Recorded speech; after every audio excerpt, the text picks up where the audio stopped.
नमस्कार, मैं हूं डॉक्टर विंध्याचल सोनी और आप देख रहे हैं अपना प्रिय यूट्यूब चैनल इकोनॉमिक नॉलेज। आज मैं पुनः आपके समक्ष एक नए वीडियो में एक नए टॉपिक को लेकर उपस्थित हुआ हूं। आज का मेरा ये जो टॉपिक है वो बहुत ही पॉपुलर है और इसका कॉन्सेप्ट आपके लिए बहुत ही आवश्यक है। जी हाँ, मेरा आज का टॉपिक है राजकोषीय नीति, फिस्कल पॉलिसी। इसके अंतर्गत आज हम इस वीडियो में इसके अर्थ को, इसके परिभाषा को, इसकी विशेषताओं को, इसके कौन कौन से उद्देश्य हैं और ये किन किन उपकरणों के माध्यम से काम करता है उसके बारे में हम लोग विस्तार से जानेंगे। वीडियो को आप लोग अंत तक जरूर देखें, तभी आप इससे संबंधित कंसेप्ट को क्लियर कर पाएंगे। अगर आपने अभी तक मेरे चैनल को सब्सक्राइब नहीं किया है तो प्लीज़ इसको पहले सब्सक्राइब कर लें, जिससे मेरा आगामी वीडियो भी आपको मिले। सबसे पहले राजकोषीय नीति का हम अर्थ देखते हैं तो नाम से ही स्पष्ट है, राजकोष। राजकोषीय शब्द राजकोष से निकला है। राजकोष मतलब सरकार का धन, सरकारी धन, राजकीय धन, सरकार का जो खजाना है उससे संबंधित नीति। सरकार अपने राजकोष का संचालन कैसे करती है उससे संबंधित नीति। सरकार के जो सरकारी धन है उसका उत्पादन कैसे होता है, उसका वितरण कैसे होता है, आय व्यय से संबंधित नीति को हम राजकोषीय नीति कहते हैं। यह सरकार के जो कोष है, खजाना है, उसको यह प्रत्यक्ष रूप से प्रभावित करने वाली नीति होती है। तो इससे हम स्पष्ट हो रहा है कि राजकोषीय अर्थात राजकोष से संबंधित नीति के बारे में हम लोग इसके अंतर्गत पढ़ते हैं। परिभाषा हम लोग देखते हैं, प्रोफेसर आर्थर स्मिथिज कहते हैं कि राजकोषीय नीति वह नीति है जिसमें सरकार अपने व्यय तथा आगम आय के कार्यक्रम को राष्ट्रीय आय, उत्पादन तथा रोजगार पर वांछित प्रभाव डालने और अवांछित प्रभाव को रोकने के लिए प्रयुक्त करती है। उसी तरह श्रीमती हिक्स कहती हैं कि राजकोषीय नीति का संबंध उस पद्धति से है जिसमें लोक वित्त के विभिन्न अंग अपने प्राथमिक कर्तव्यों को पूरा करने के लिए सामूहिक रूप से आर्थिक नीति के उद्देश्यों को आगे बढ़ाने के लिए प्रयोग में लाए जाते हैं। इन दोनों परिभाषाओं को हम देख रहे हैं, इसमें ये बात स्पष्ट हो रही है कि राजकोषीय नीति सरकार अपनाती है और इसमें वो अपने आय व्यय का हिसाब रखती है।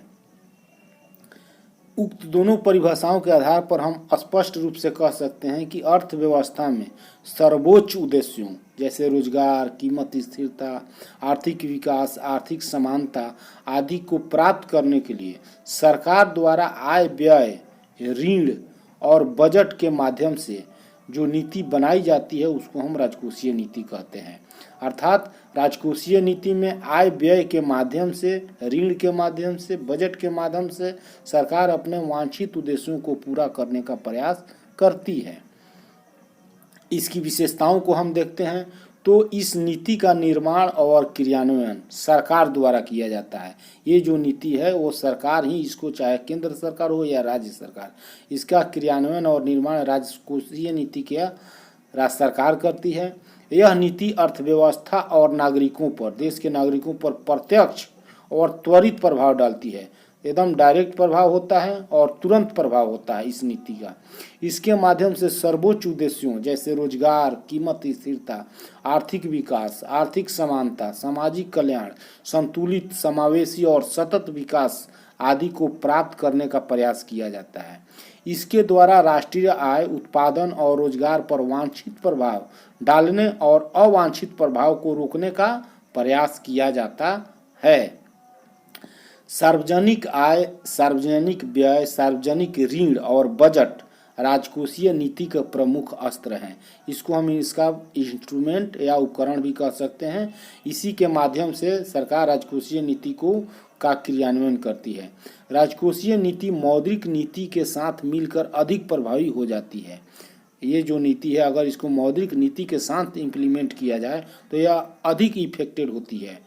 राजकोषीय नीति के क्रियान्वयन के लिए सरकार को संसद या विधानसभा से अनुमति या स्वीकृति लेनी पड़ती है। केंद्र सरकार संसद से और राज्य सरकार विधानसभा से इसके क्रियान्वयन के लिए स्वीकृति लेती है। अब इसके उद्देश्यों की हम चर्चा कर लें तो इसका जो बहुत प्रमुख उद्देश्य है कि बचत और निवेश को प्रोत्साहित करना। सरकार का राजकोषीय नीति के निर्माण के समय ये प्रयास रहता है कि वह देश में अधिक से अधिक बचत और को और निवेश को प्रोत्साहित करें। बचत अधिक होगा तो लोग अधिक से अधिक निवेश भी करेंगे और इससे अर्थव्यवस्था को गति मिलेगी। दूसरा उद्देश्य है पूंजी निर्माण की दर को बढ़ाना। पूंजी निर्माण पहले ही उद्देश्य से संबंधित है कि व्यक्ति जब बचत करेगा, उसका निवेश करेगा तो पूंजी का निर्माण होगा। जिस देश में जितनी अधिक पूंजी निर्माण की दर होती है वह देश उतना अधिक तरक्की करता है। इसीलिए पूंजी निर्माण देश को विकसित करने के लिए बहुत ही आवश्यक है। राष्ट्रीय आय में वृद्धि करना, आर्थिक विषमता को कम करना, स्फीतिक दशाओं जैसे महंगाई पर नियंत्रण करना, रोजगार के अवसरों में वृद्धि करना इसके प्रमुख उद्देश्य हैं। उसी तरह कीमत स्थिरता और आर्थिक स्थिरता एवं निरंतरता कंटिन्यूटी बनी रहे, इसको स्थापित करना, तीव्र, सतत, संतुलित और समावेशी विकास करना, अर्थव्यवस्था को सशक्त बनाना, समृद्ध करना और विकसित बनाना राजकोषीय नीति का प्रमुख उद्देश्य होता है। राजकोषीय नीति को कौन बनाता है? राज्य या सरकार। मौद्रिक नीति को कौन बनाता है? केंद्रीय बैंक। ये आपको समझ लेना है कि राजकोषीय नीति उस देश की राज्य या सरकारें बनाती हैं और मौद्रिक नीति जो मुद्रा और साख से संबंधित होता है उसको केंद्रीय बैंक बनाता है। हमारे देश में RBI हमारा केंद्रीय बैंक है, इसीलिए वह मौद्रिक नीति का क्रियान्वयन करता है। राजकोषीय नीति के जो उपकरण क्या है? इंस्ट्रूमेंट ऑफ फिजिकल पॉलिसी, तो ये 4 हैं। सार्वजनिक आय, पब्लिक इनकम, सार्वजनिक व्यय, पब्लिक एक्सपेंडिचर, सार्वजनिक ऋण, पब्लिक डेब्ट और बजट। इसमें बजट में हिनार्थ प्रबंधन का चलन है वर्तमान समय में बजट। इस जो उपकरण है इंस्ट्रूमेंट, इसको हम एक अलग वीडियो में आपको बहुत ही डिटेल से बताएंगे। तो इन्हीं के माध्यम से राजकोषीय नीति को सरकार क्रियान्वित करती है। मुझको उम्मीद है कि आपको ये वीडियो पसंद आया होगा और आप राजकोषीय नीति के कंसेप्ट को क्लियर कर पाए होंगे और ये आपके लिए बहुत ही लाभकारी साबित हुआ होगा। अगर आपको ये वीडियो अच्छा लगा है तो एक लाइक करें, कमेंट करें और इसको अधिक से अधिक शेयर करें। मिलते हैं हम लोग इसी से रिलेटेड अगले वीडियो में, तब तक के लिए हमको अनुमति दें।